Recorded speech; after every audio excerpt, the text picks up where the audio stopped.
Lethality Lucian is back, and Anathema's Chains is proving to be extremely strong as a rush item on Ornn. We'll be running down both those setups along with 8 more OP off-meta champs and builds you'll want to start spamming in 11.14 to get ahead of everyone else. But before we get into it, be sure to check out SkillCapped if you want to truly get better at League of Legends. We're the only service that offers a money-back guarantee if you don't climb at least 5 divisions while actively using our service.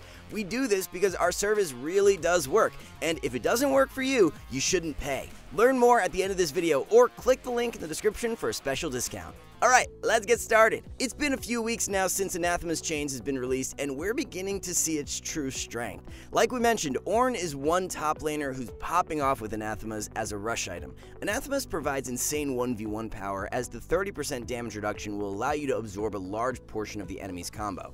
The item only costs 2,500 gold, which is a massive factor as to why rushing Anathemas can be super deadly.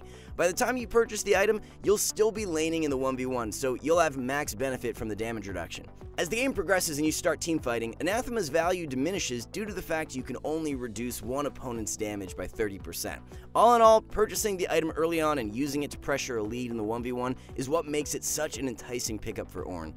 A sample full build is Anathema's into Sunfire Aegis 2nd and Thornmail 3rd. For runes, take Grasp of the Undying with Demolish, Bone Plating, and Overgrowth. Round it out with Freeboots and Biscuits for secondaries.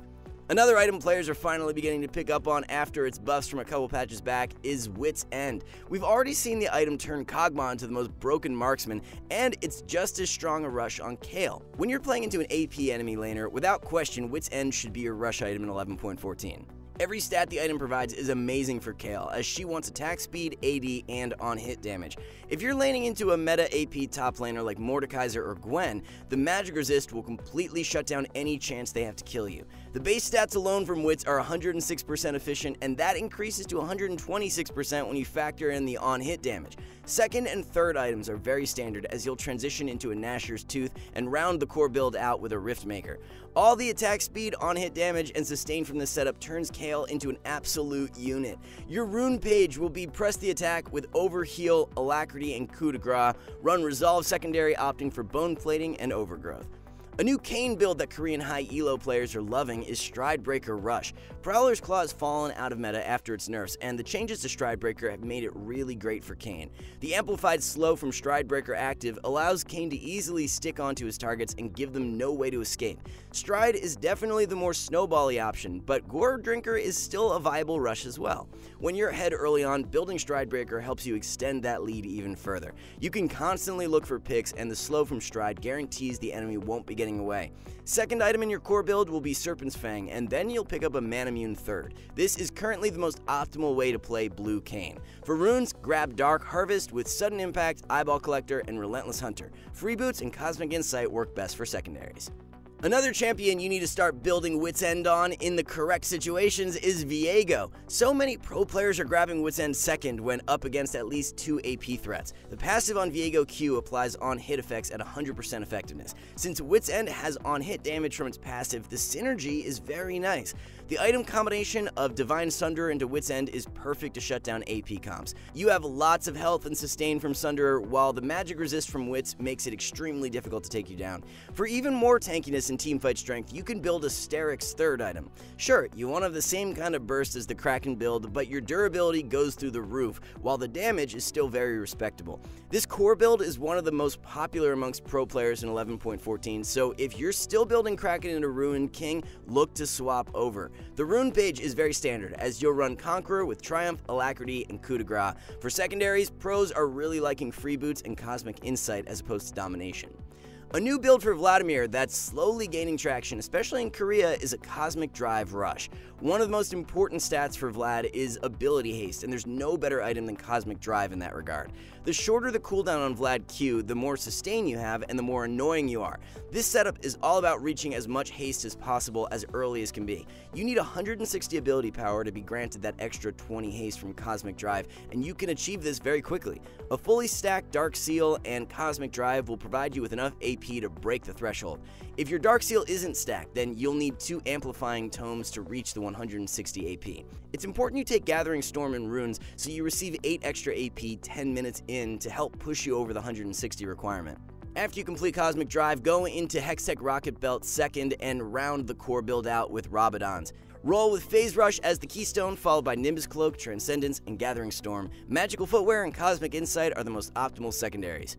A new Bruiser build for Zed emerging as a result of the Prowler's Claw nerfs revolves around a Gore Drinker rush. We've already seen a similar build dominate on Talon, so it's not much of a surprise to see Zed having success as well. The added health and heal from Gore Drinker provides you with some extra margin for error that the Glass Cannon lethality builds don't. Especially if you're playing against other bruisers or tanks, this build can do so much more work for you. Active from Gore Drinker is also super nice to have if you're split pushing, as it allows you to instantly clear out waves. Since Zed wants to be shoving sides and looking for potential flank opportunities, Gore Drinker lets him do that more efficiently. Second item will be Serpent's Fang and then Black Cleaver third. For runes, you'll want to run Conqueror with Presence of Mind, Tenacity, and Last Stand. Nimbus Cloak and Transcendence work well for secondaries. A really unique Lucian build that's providing him with a lot of strength for the first time in a while consists of a lethality setup. This build can work for mid or bot lane Lucian. Your rush item will be Eclipse, followed by Manamune second and Cyrilda's Grudge third. The lethality combined with Armor Pen from this setup allows for Lucian's abilities to absolutely melt. Culling on a squishy target at 3 items will 100 to 0 them in a matter of seconds. Since the build is all about burst and spell damage, Manamune is a great second purchase to allow you to spam abilities out freely.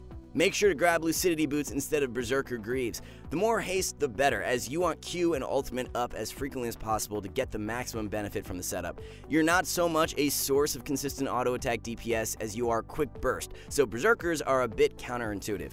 Rune Page is press the attack with Presence of Mind, Bloodline, and Coup de Grace. Opt for Freeboots and Biscuits as secondaries. Divine Sunderer was recently hit with a pretty massive nerf for ranged champions, and it's understandably performing much worse on Ezreal. An alternative rush item heavily outperforming Divine at the moment is Trinity Force, but it's still super underrated. Players who rush Trinity Force are winning 53% of the time as opposed to Divine users at 51%. Now, this isn't to say Trinity Force should be purchased every game, but it's a great pickup in the correct situations. Trinity will outdamage Divine against comps who lack health in their builds. If you're playing against a very squishy enemy composition, then Trinity is the way to go. When against tanks or heavy health stacking champions, Divine Sunderer will outperform Trinity since it deals % health damage. The key takeaway is that Divine Sunderer is no longer the default #1 pickup on Ezreal, and you should be looking to adjust your build based on the enemy composition. Sample full build will look like Trinity Force into Manamune and Frozen Heart. For the rune page, roll with Conqueror followed by Presence of Mind, Bloodline, and Coup de Grace. Biscuits and Cosmic Insight are the most optimal secondaries. Another marksman who very quietly is having great success with a Wit's End is KaiSa. Instead of rushing the item like Kog'Maw though, you'll want to pick it up second. Kraken Slayer will be your rush item, followed by Wit's End and then Nashor's Tooth third. On-hit KaiSa is the name of the game with this one, as you've got the 3-hit passive from Kraken combined with the on-hit from Wits and Nashor's.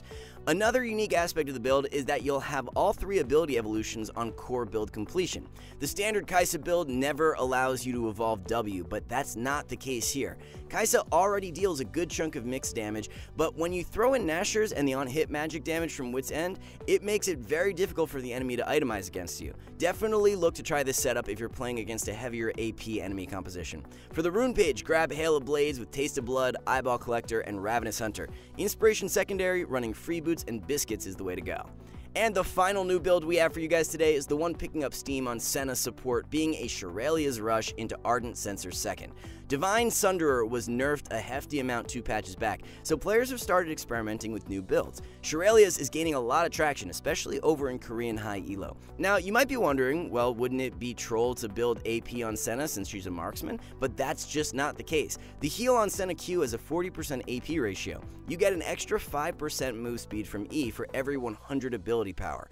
The damage from Senna Ultimate has a 70% AP ratio tacked on, while the shield scales with 40% AP. So as you can see, the AP from Shirelia's and Ardent Censer aren't wasted in the slightest. The value from Ardent can be absolutely nuts in a team fight, as a 5-man ultimate can give every single one of your teammates the Ardent Censer passive. The same thing goes for Staff of Flowing Water, which slots in really nicely as a third purchase.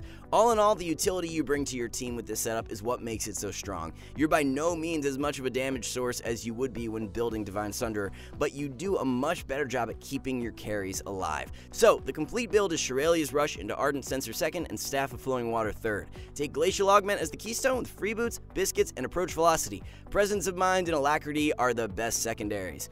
Alright guys, before we wrap it up, let's tell you a little more about SkillCapped. So we offer a 5-division rank up guarantee, and think that's a pretty crazy thing to offer. It's like a gym membership guaranteeing you'll get ripped. Your local gym would go bust if they offered that, right? Not us. We've offered this for years because our service really does work. It works so well, in fact, that we're able to produce by far the largest catalog of premium league guides on the internet.